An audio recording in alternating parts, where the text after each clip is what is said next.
keberlanjutan atau sustainability.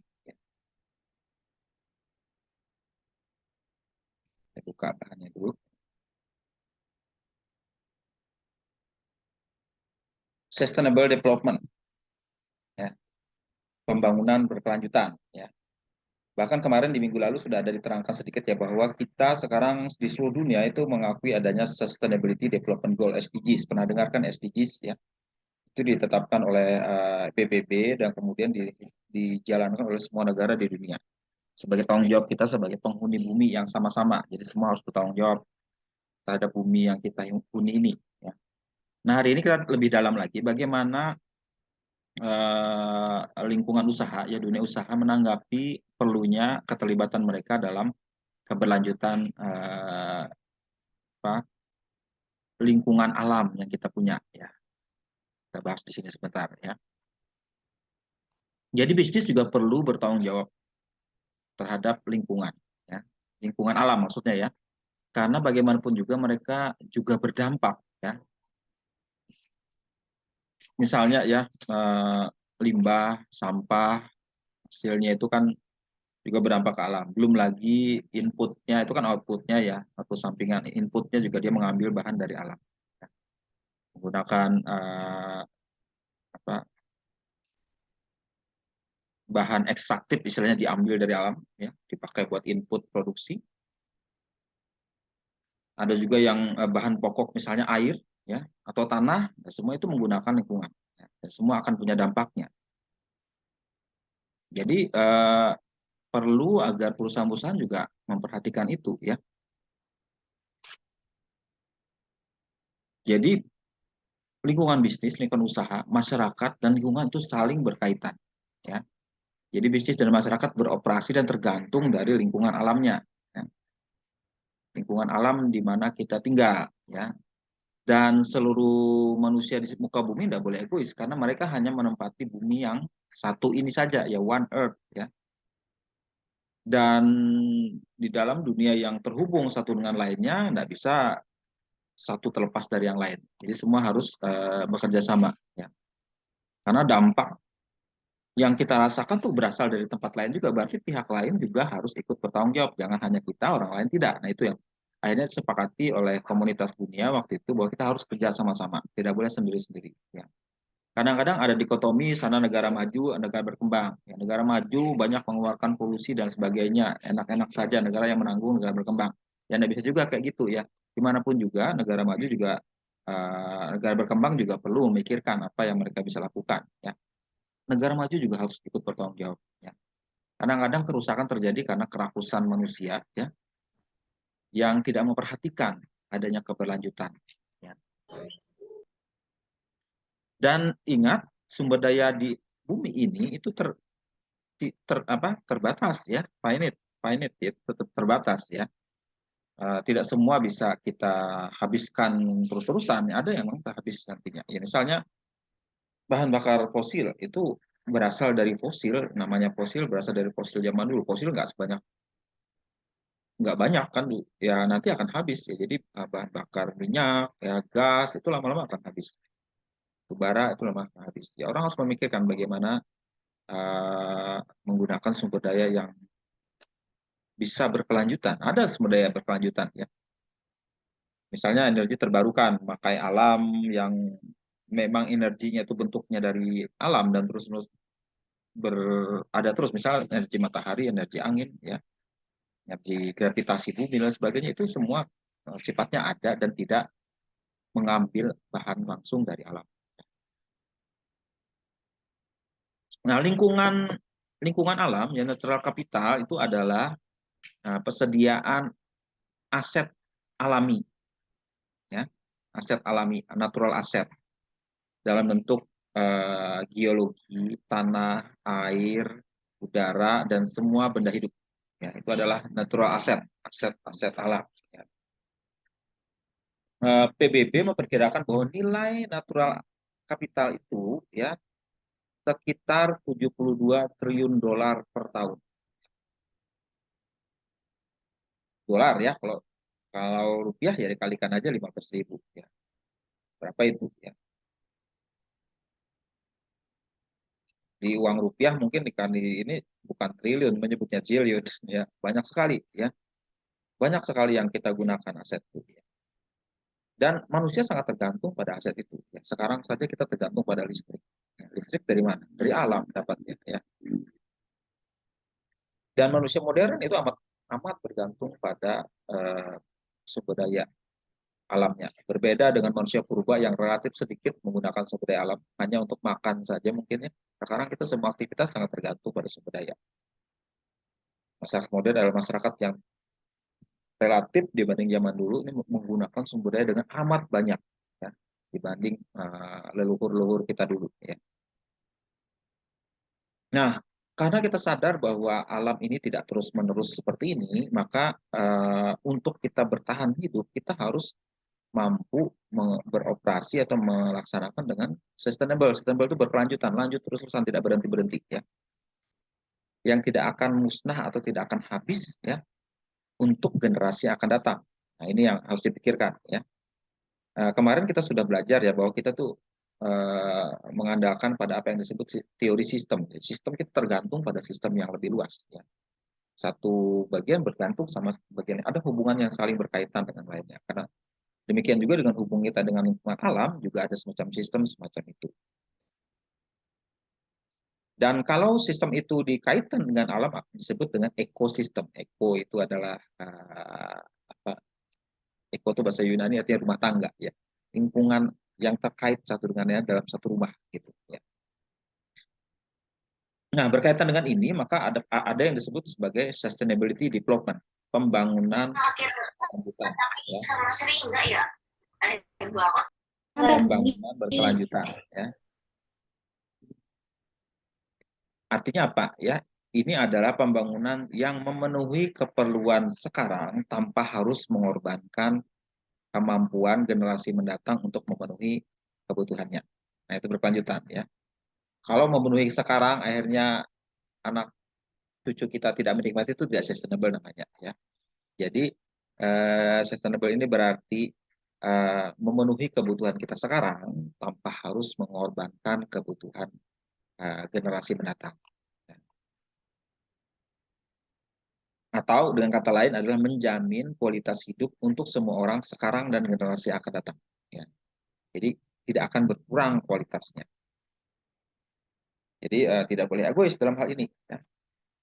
Nah ini gambarnya ya kalau kita berhubungan lingkungan bisnis dan juga dengan hubungannya dengan masyarakat itu sangat tergantung dari lingkungan alam, ya natural environment. Ya. Seperti itu. Dan kita harus menggunakan sumber daya itu dengan lebih efisien, ya dengan kata lain seperti itu. Nah, ada cara di mana kita bisa memanage itu akan kita lakukan dengan berkelanjutan ada ya. Di bab selanjutnya kita bahas bagaimana melakukan sustainability management. Ya. Nah dalam ekosistem yang ada sekarang ini minggu-minggu lalu sebenarnya sudah saya jelaskan ya. Kita menghadapi kita sudah jelaskan kita menghadapi adanya ancaman terhadap ekosistem di bumi ini. Ya. Ada macam-macam perubahan yang umumnya terjadi ya sejak abad modern ini ya. Yaitu adanya perubahan-perubahan. Pertama adalah population explosion. Apa maksudnya itu? Penduduk dunia semakin banyak. Ya. Populasi hampir berdua kali lipat tiap 50 tahun. Ya. Jadi dulu manusia nggak sebanyak sekarang. Ya. Cuman karena uh, perkembangan perekonomian sehingga membuat manusia itu akhirnya berkembang banyak. Ya. Pernah saya lihat bahasan kajian di media waktu itu ya. Kenapa orang di Indonesia ini penduduknya banyak, terutama di Pulau Jawa. Ternyata ada sejarahnya dulu ya. Sejarahnya karena ada terjadi revolusi pertanian ya waktu zaman penjajahan Belanda dulu. Belanda waktu itu amat bangga dengan Pulau Jawa yang begitu subur ya, sehingga dimanfaatkan sepenuhnya untuk kegiatan pertanian. Tersedianya makanan yang banyak ya, karena tanah subur ya hasil panennya banyak, ya, macam-macam dulu itu ada program tanam paksa dan sebagainya, kemudian produksi beras, itu ternyata membuat orang membandingkan ya, yang makan beras dan makan gandum, yang makan beras itu umumnya lebih banyak gitu, lebih banyak energinya. Dan ini orang menganggap ada korelasinya dengan semakin banyak penduduk yang akhirnya berkembang di situ. Ya, jadi nasi dari beras itu punya energi yang lebih banyak dalam satu kandungan bijinya dibanding biji gandum. Makanya orang yang makan gandum di daerah Eropa atau Asia Barat itu tidak sebanyak di Asia Timur misalnya gitu. Karena beras itu kan dikonsumsi umumnya di Asia Timur atau Asia Selatan. Nah, revolusi pertanian yang banyak itu menyebabkan penduduk meledak banyak, melewati angka 100 juta sempat 50 tahun yang lalu. Sekarang kita Indonesia berkembang menjadi hampir negara nomor apa, nomor 6 atau 7 terbesar di dunia ya, terbanyak di dunia maksudnya. Nah, pertambahan penduduk yang banyak ini ya jelas juga merupakan tantangan tersendiri buat daya dukung alam ya. Pulau Jawa itu adalah salah satu pulau yang paling terpadat di dunia dengan hanya eh, sekian ribu kilometer dihuni oleh orang lebih dari 100 juta. Bukan main ya. Tapi tetap aja lebih lega gitu, cuman kumpulin di kota-kota besar saja ya. Nah, itu akan mengkhawatirkan daya dukung, makanya kebijakan pemerintah untuk merelokasi penduduk dari Pulau Jawa ke pulau-pulau lain sudah ada sejak berpuluh-puluh tahun yang lalu, mulai program transmigrasi. Sekarang dengan sengaja pemerintah misalnya memindah ibu kota keluar Jawa, itu adalah salah satu juga kebijakan meratakan itu. Karena mungkin orang khawatir daya dukung alam di Pulau Jawa sudah nggak bisa lagi. Tapi sebenarnya di pulau lain pun akan juga hampir sama nantinya. Ya. Kalau di Pulau Kalimantan saja sekarang hutannya sudah amat menyusut dipakai banyak keperluan. Ya, itu juga perlu menjadi kekhawatiran kita. Ya. Jadi ledakan penduduk ini amat dikhawatirkan, walaupun kemudian pada satu titik begitu masyarakatnya itu sudah makmur, umumnya pertumbuhan penduduk tidak akan sebanyak periode sebelumnya. Ya, misalnya di negara-negara maju sekarang mereka bahkan mengalami pertumbuhan penduduk yang hampir nol, ya, bahkan mungkin minus, ya, karena lebih banyak yang meninggal daripada yang lahir. Itu beda trennya, ya. Cuman umumnya, secara umum di negara-negara berkembang pertumbuhan penduduk masih terus berlangsung. Kemudian hal kedua adalah pembangunan ekonomi. Pembangunan ekonomi ini memang memberi manfaat, jelas membawa kesejahteraan bagi masyarakat. Tapi juga harus ingat bahwa semakin bertumbuh ekonomi, semakin dia, saya bilang tadi, semakin dia memerlukan sumber daya alam. Dan juga mengeluarkan output tertentu kepada alam yang lebih banyak. Ini juga harus diperhatikan. Walaupun pertumbuhan ekonomi akan mengurangi kemiskinan, dan juga seperti saya bilang tadi, memperlambat pertumbuhan penduduk, tapi juga menyebabkan krisis ekologi. Ya, krisis ekologi. Misalnya demi untuk meningkatkan hasil pertanian, kita menggunakan banyak pupuk atau pestisida untuk mengurangi hama. Pupuk dan pestisida ini bahan-bahan kimia yang mungkin kemungkinan besar akan membahayakan alam karena bukan bahan alami. Nah, ini akan mencemari lingkungan dan sebagainya, membuat efek samping dan sebagainya, itu perlu diperhatikan. Kemudian hal berikutnya adalah itu kekuatannya penduduk dan pertumbuhan ekonomi, ya. Di pihak lain daya dukung bumi itu, kapasitas daya dukung bumi itu terbatas, ya. Eh, karena daya dukungnya itu tidak akan mampu sepenuhnya memenuhi terus-terusan kalau terus manusia bertumbuh dan pertumbuhan ekonomi terus-terusan, ya. Sumber daya berupa udara, air, tanah, mineral dan sebagainya itu tidak akan cukup, ya. Dan juga ekosistem tidak akan bertumbuh seperti jumlah manusia, dan itu yang harus disadari, ya. Ini yang perlu diperhatikan, ya. Salah satu cara untuk mengukur kapasitas daya dukung bumi adalah apa yang disebut ecological footprint, ya, jejak ekologi, ya, seberapa banyak kita menggunakan sumber daya alam, ya. Nah, itu yang perlu diwaspadai, ya.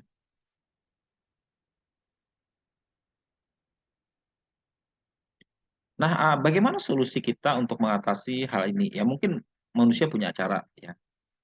Dulu ya, waktu saya masih kuliah zaman dulu, banyak orang mengkhawatirkan masa depan kita seperti apa. Ya seperti yang tadi, penduduk semakin banyak, daya dukung mungkin nggak ada.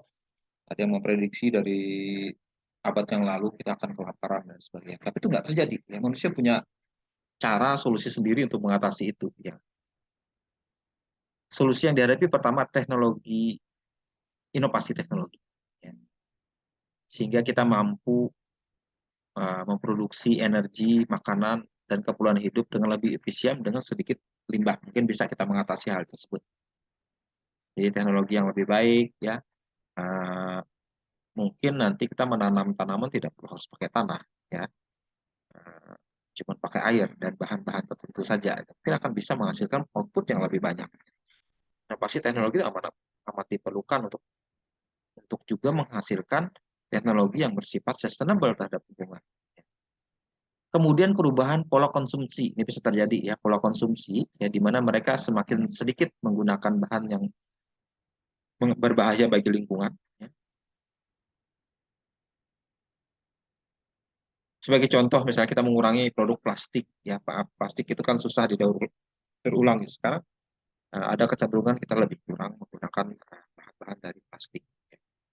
Pola konsumsi masyarakat tuh bisa di pelan-pelan digiring, bisa mengurangi hal-hal yang membahayakan tersebut.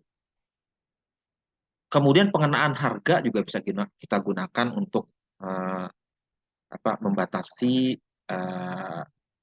produk-produk yang berbahaya. Ya. Harga baik itu harga dari produsennya maupun pengenaan pajak oleh pemerintah itu bisa membuat harga jadi lebih mahal. Ya, orang tidak akan banyak menggunakan itu, kan dikenakan harga lebih mahal. Nah, ini mungkin bisa kita gunakan dalam hal membatasi adanya kemungkinan seperti itu. Nah, isu global berkaitan dengan lingkungan sudah sepintas saya jelaskan sebelumnya ya, tapi saya ulang lagi. Pertama adalah perubahan iklim, climate change ya. Karena terjadinya apa yang disebut global warming. Nah, ini gambarnya ya. Ini sudah terangkan minggu sebelumnya ya, bahwa kita menghadapi situasi di mana aktivitas manusia menyebabkan dia mengeluarkan atau mengemisi apa yang dinamakan gas rumah kaca, greenhouse gas. Ya. Dalam bentuk karbon dioksida, metana, uh, uh, nitrogen oksida, kemudian CFC, klorofluorokarbon. Ya. Ini gas ini ya, ini sebenarnya berbahaya karena membuat bumi itu semakin panas. Ya. Jadi energi inframerah dari matahari itu ya,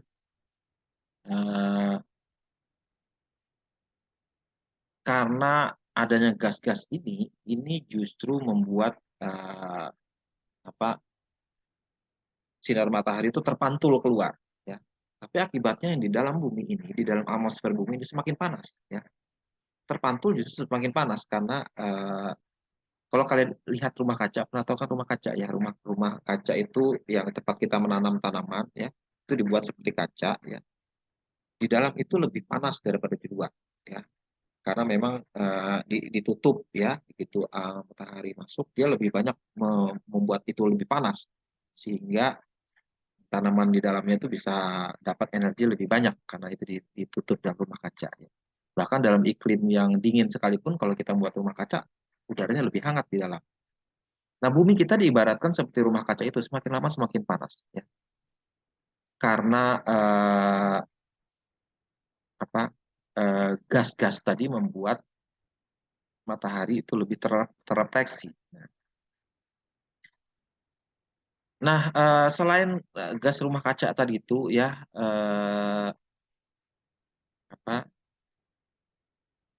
ada juga sebab lain, misalnya black carbon. Black carbon itu adalah limbah yang kalau kita menggunakan terutama bahan bakar yang berasal dari karbon. Ya, karbon itu bisa berupa batu bara, kayu, ya, apapun yang berasal dari karbon itu akan menyebabkan ada residu yang warna hitam itu adalah karbon yang juga akan membuat udara lebih kotor, ya. Kemudian hal lain juga adalah pengurang alami ya dalam bentuk tanaman tumbuh-tumbuhan itu semakin kurang. Ya. Kalau dalam alam ya kalau kalian belajar biologi kan itu karbon dioksida itu secara alami memang diserap sama tumbuhan melalui fotosintesis ya kan mengambil karbon dioksida kemudian dia mengeluarkan oksigennya. Itulah gunanya tanaman. Nah, tapi justru sekarang tanaman semakin berkurang, terutama karena terjadi yang dinamakan deforestasi, pengundulan hutan. Ya. Setengah dari hutan alam sekarang ini sudah berkurang. Itu terutama karena pertumbuhan ekonomi tadi orang mengejar ini ya akhirnya hutan dibabat dan sebagainya. Kemudian hal lain juga adalah peternakan sapi, beef production. Kenapa peternakan sapi? Karena sapi itu justru adalah polutan utama, ya. Karena sapi itu kan makan tumbuhan, memamah biak. Nah ternyata apa sapi itu yang mengunyah rumput, tanaman dan segala macam itu membuat gas metana dalam perutnya itu, yaitu dikeluarkan melalui kotorannya dan sebagainya. Itu menghasilkan gas metana. Gas metana ini tadi kan salah satu bentuk gas rumah kaca. Jadi sebenarnya sapi itu nggak bagus secara alami, ya. Uh, dibanding hewan-hewan yang lain, ya karena dia penyernaan dia mempunyai byproduct berupa gas metana itu. Uh, tapi sebaliknya begitu masyarakat semakin kaya, semakin banyak dia makan sapi, ya makan beef, ya akan berdobel. Kira-kira tahun 2050 akan 2 kali lipat orang makan sapi dibanding sekarang. Tapi itu harus sadari itu menyebabkan polusi juga. Nah, seluruh dunia sudah sepakat dari beberapa puluh tahun yang lalu untuk untuk kita bekerja sama-sama mengurangi efek rumah kaca ini. Ada yang dinamakan Convention of Climate Change ya, dari tahun 1992 sudah ada. Kemudian ada Paris Agreement. Pimpinan dunia waktu sepakat untuk dapat mengurangi ya gas rumah kaca sehingga suhu bumi itu tidak akan lebih meningkat 2 derajat Celcius ya, dibanding masa belum praindustri. Nah, berarti kalau ada kesepakatan sama-sama nih, Jak. Secara ilmiah ada dihitung. Ya, kalau demi kita mencapai target tidak akan membuat bumi ini lebih panas, kita harus mengurangi gas rumah kaca itu sebesar berapa. Ya. Ya. Walaupun ini masih maju mundur pelaksanaannya karena beberapa pimpinan dunia ada yang nggak setuju dan sebagainya. Akhirnya tidak terlalu mulus jalannya. Cuma tetap beberapa pimpinan dunia tetap meneruskan. Kemarin pas G20 diadakan di Indonesia juga kesepakatan tetap ada untuk meneruskan upaya mengatasi climate change ini. Kemudian hal lain juga berdampak pada rumah kaca itu adalah ozone depletion ya, pengurangan ozon. Ozon tahu kan ozon itu adalah zat yang umumnya lebih banyak berpusat di 2 kutub bumi ini ya. Nah, ozon ini akan berkurang kalau kita banyak menggunakan zat yang namanya CFC, chlorofluorokarbon. Ya, itu terutama dipakai pada saat ini itu bahan AC itu, AC kemudian aerosol semprotan dan sebagainya itu. Ya, tapi sekarang sudah banyak produk-produk yang tidak menggunakan CFC lagi karena itu dikhawatirkan akan seperti itu. Hal lain juga adalah berkaitan dengan air. Air ini juga masalah ya. Hanya 2,5% dari air di bumi ini yang air tawar yang kita bisa konsumsi. Ya. Air yang lain air asin, air laut itu nggak bisa kita konsumsi. Hanya 2,5%. Dan itu sangat terbatas. Kalau kita boros air dan sebagainya itu menyebabkan juga masalah alam nantinya. Ya. Itu juga harus diperhatikan. Kemudian tanah yang bisa ditanami, arable land, itu juga perlu diperhatikan. Ya. Karena tanah ini sebenarnya bukan sesuatu yang given gitu ya, tapi perlu dimanfaatkan sebaik mungkin. Ya. Nah, ini kalau tanahnya tidak dijaga dengan baik, tanah itu bisa rusak ya, dan tidak akan bisa ditanami. Nah, itu harus dijaga sebaik mungkin. Kemudian aspek lain adalah penurunan keanekaragaman hayati, ya, biodiversity bahasa Inggrisnya. Biodiversity itu adalah jumlah dan aneka jumlah spesies dan berbagai macam jenis flora dan fauna.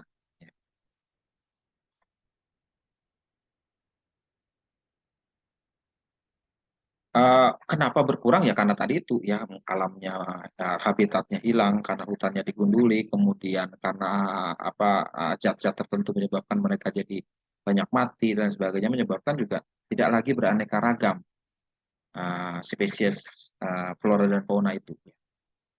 Nah, padahal kita menurut ekosistem masing-masing itu punya peran dalam mata rantai uh, apa, siklus daur hidup alam ya kan, ada dimakan jadi predator, predator satu dan tiga habis ya. Ada kemarin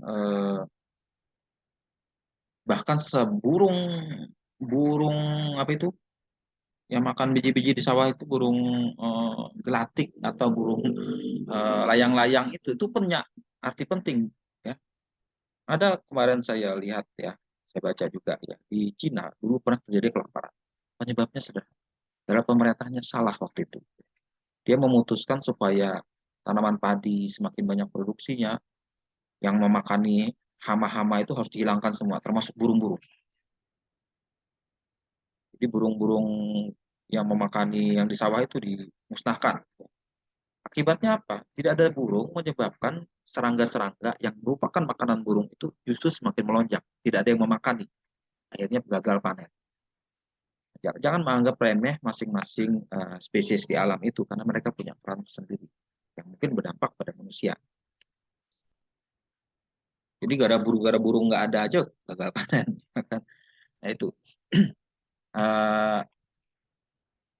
Memang beberapa jenis spesies itu mungkin tidak ada punya dampak langsung, tapi misalnya ya hewan-hewan yang dilindungi dan sebagainya hilang, misalnya seperti harimau, gajah dan sebagainya ya. Uh, Kalau tidak dijaga dengan baik ya orang hutan dan sebagainya itu akan hilang nantinya. Kemudian aspek lain adalah ancaman terhadap ekosistem laut, ya marine ekosistem, ya. Berkaitan dengan ikan, koral, lingkungan pantai juga berdampak, ya. Ikan ini kan terus-menerus ditangkapi, ya. Kalau dia terlalu dieksploitasi, cadangan ikan di alam itu akan habis. Uh, itu harus ada regulasi khusus kapan boleh menangkapi, boleh tidak. Nah, bagaimana respon dunia usaha berkaitan dengan lingkungan ini? Ya, ada beberapa tanggapan yang dilakukan. Yang pertama adalah melakukan analisis daur hidup, ya. Life cycle analysis itu adalah mengumpulkan informasi mengenai dampak lingkungan dari suatu produk dari awal sampai akhir dia mengkonsumsi bahan baku seperti apa, produksinya seperti apa, kemudian bahan limbahnya seperti apa. Kita pelajari dari awal dan akhir apa dampaknya terhadap lingkungan. Ya. From cradle to grave, dari sejak awal sampai akhir. Supaya tahu dampaknya seperti apa. Kemudian merancang ya pabrik atau sistem distribusi yang mampu mensupport ekosistemnya sendiri. Ya. Yang sifatnya daur ulang. Misalnya ada pabrik yang limbahnya tidak akan dibuang, tapi airnya itu diolah lagi, dipakai lagi sebagai bahan baku, jadi diulang-ulang, ya, daur ulang sifatnya. Jadi tidak ada dibuang ke alam dalam bentuknya sesuatu yang berbahaya dan tidak mengambil dari alam. Jadi cukup di dia saja. Jadi itu namanya industrial ekologi. Kemudian memperluas tanggung jawab produk itu yang di masyarakat berkaitan dengan dampak lingkungannya. Mungkin perusahaan perlu mengambil langkah tentang energi efisiensi produknya, kemudian merancang produk yang mampu didaur ulang, ya, atau di apa dicopot-copot, didaur ulang. Itu yang apa yang dinamakan circular economy, ekonomi yang berputar-putar. Berputar-putar maksudnya tidak akan dibuang dalam bentuk limbah, tapi diulang lagi. Ya. Seperti pemulung, itu kan pemulung walaupun begitu-begitu dia berguna karena dia akan apa, mendaya gunakan nilai ekonomis benda-benda tertentu dipakai lagi, ya kan? Itu penting ya, itu circular economy. Jadi ketimbang membuat itu limbah, limbahnya sebaiknya tarik lagi, gunakan lagi, tidak akan berdampak ke alam. Dan itu ada nilai ekonominya. Ya.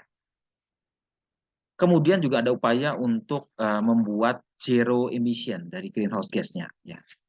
Hampir zero, hampir tidak ada greenhouse gas yang digunakan. Atau carbon offset, ya,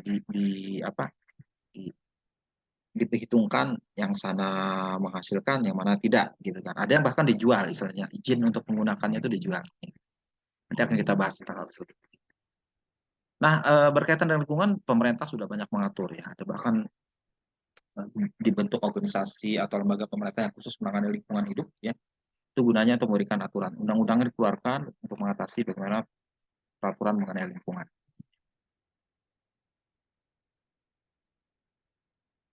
Dan itu akan efektif kalau pemerintah punya law enforcement yang cukup kuat untuk mengatasi hal tersebut.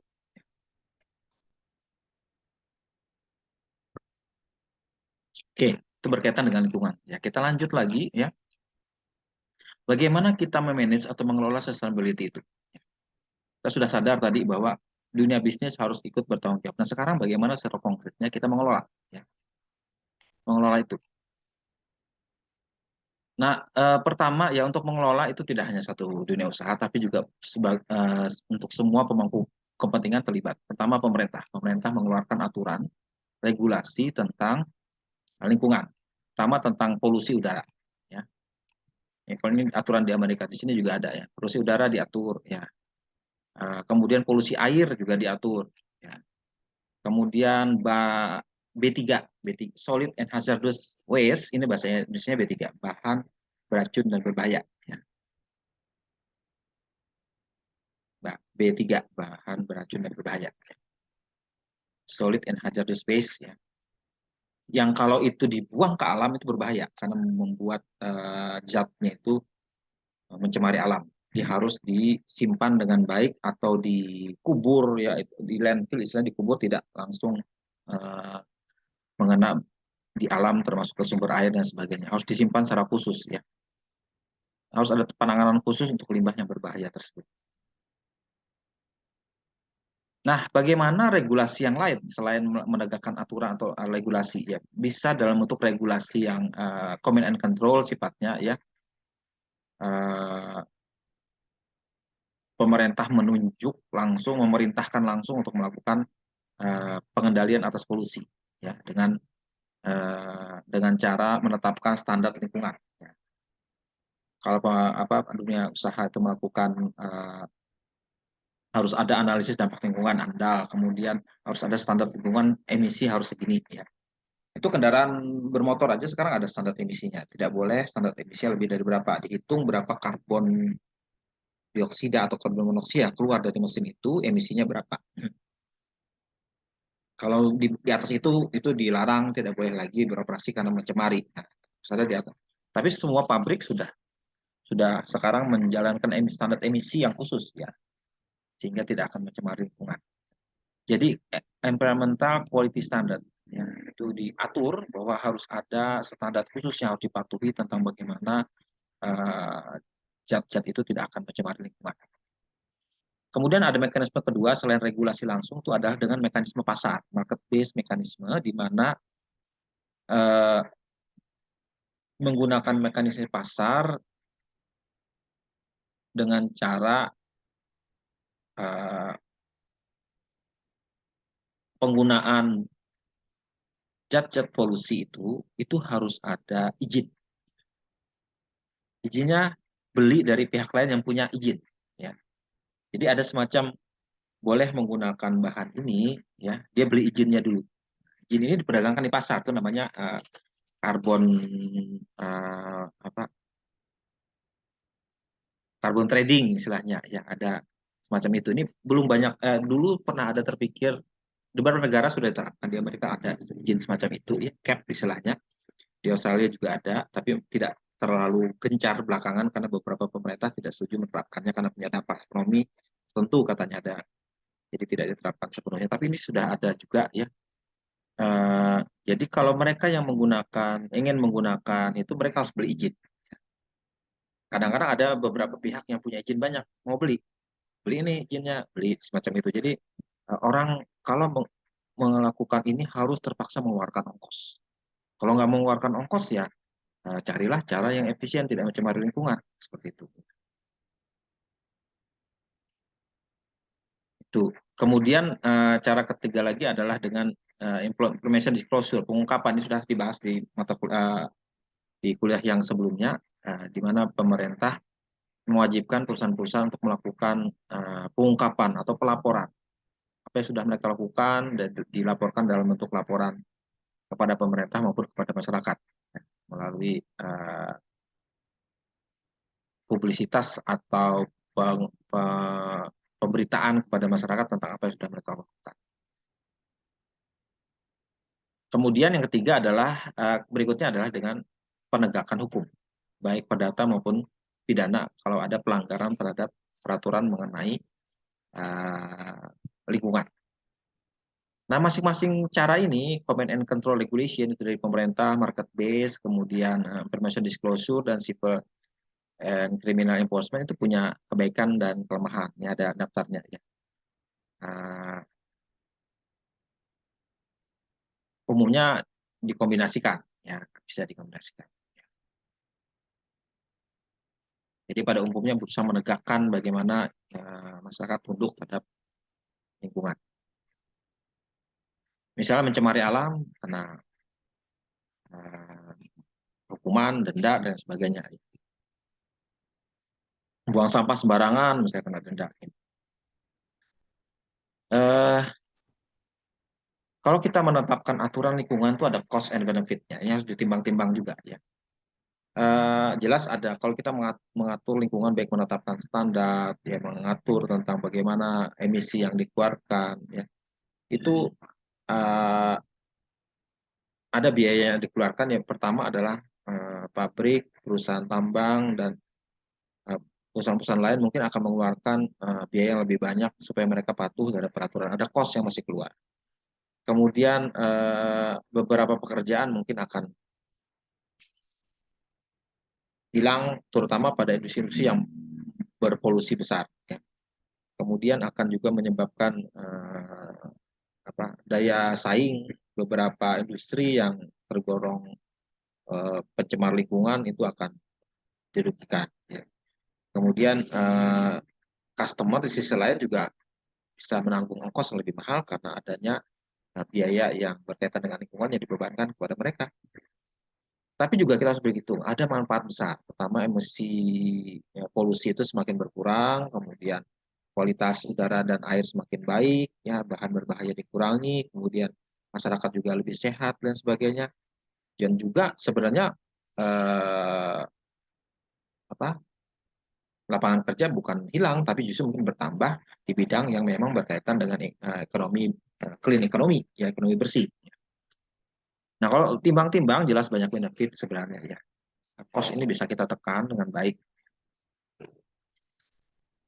Nah, kemudian bagaimana kita mengelola sustainability? Ya.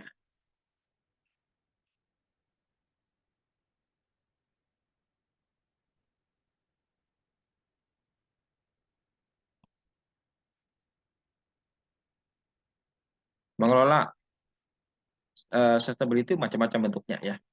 Uh, apa?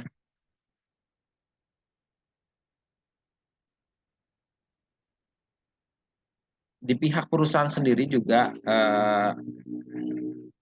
mereka secara sukarela ya, tidak hanya sekedar mematuhi peraturan, tapi berusaha memang secara proaktif menjalankannya dalam perusahaan. Ya.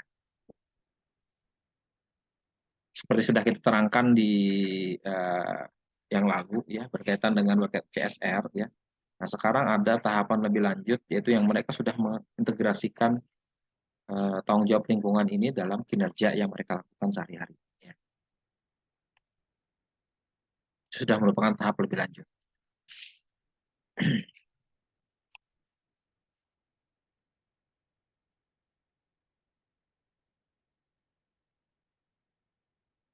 Bahkan mungkin ya, kalau perusahaan menggunakan pertimbangan manajemen keberlanjutan sustainability itu akan menjadi keunggulan tersendiri buat mereka.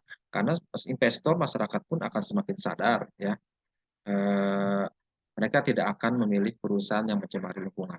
Karena dianggap secara ekonomi dia tidak akan punya prospek bagus ke depan.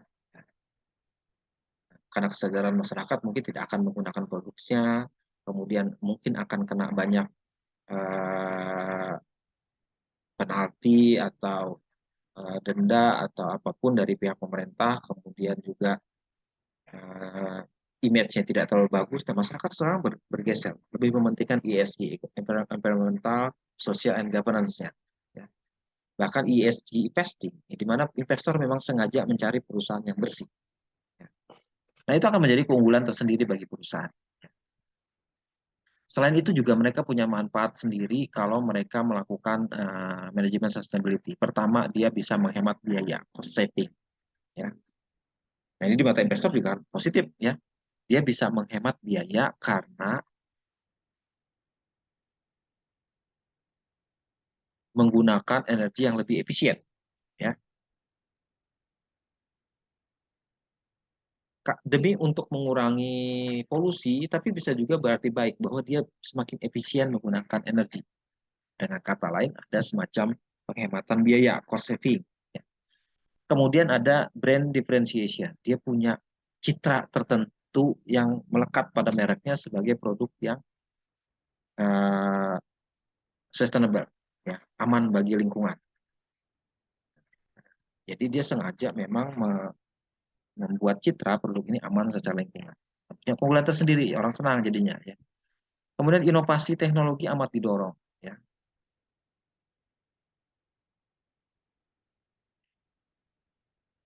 Karena kita berusaha mencari cara yang efisien, kemudian aman lingkungan, kita mungkin akan lebih inovatif. Ya, gimana caranya ya kita membuat metode baru untuk mengurangi polusi sekaligus meningkatkan efisiensi.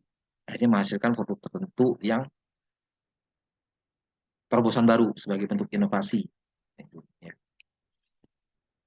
Kemudian mengurangi risiko berkaitan dengan regulasi dan tanggungan kepada masyarakat. Karena kita aman secara lingkungan, kita mungkin akan sedikit dikenakan denda, sanksi, dan sebagainya berkaitan dengan regulasi. Kemudian juga bermanfaat dari strategic planning karena dia punya visi yang cukup canggih dalam strategic planningnya, yang mengintegrasikan lingkungan dalam visi dan misi organisasi. Ya. Visi sustainability itu dianut atau dijalankan, diimplementasikan dengan baik sehingga menyebabkan itu akan menjadi ciri organisasi tersebut yang membuat dia beda dengan organisasi lain. Nah, ada 5 hal tadi ya: cost saving, brand differentiation, pengurangan risiko regulasi, dan teknologi, inovasi teknologi. 5 hal yang menyebabkan dia punya keunggulan. Nah, itu berkaitan dengan lingkungan, ya, lingkungan untuk bagian pertama hari ini.